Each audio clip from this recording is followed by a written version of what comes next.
Hi friends, welcome to story. இன்னைக்கு நம்ம என்ன பார்க்க போறோம்னா சூப்பரான கேரளால இது ரொம்ப ஃபேமஸான கைப்பத்திரி. இதுக்கு வந்து பீஃப் கிரேவி வைக்கலாம், இல்லைன்னா ஒரு தேங்காய் சட்னி கட்டியா அரைச்சா போதும்.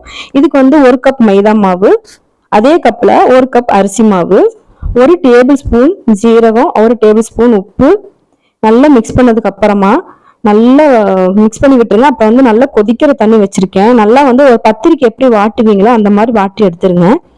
கைகள் நல்லா சூடாக தான் இருக்கும். நீங்கள் வந்து அப்படியே அட்ஜஸ்ட் பண்ணி வைக்கணும். அதுக்கப்புறம் நல்ல ஒரு பதம் வந்ததுக்கு அப்புறமா ஒரு அரை மூடி தேங்காவை துருவி வச்சுக்கோங்க.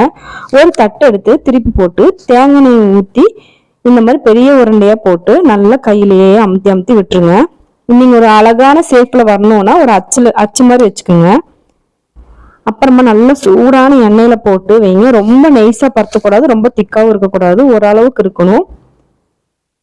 பார்த்தீங்கன்னா ரொம்ப சூப்பரா இருக்கும். நல்லா பூரி மாதிரி பொசுன்னு வரும். ஆனா உள்ள வந்து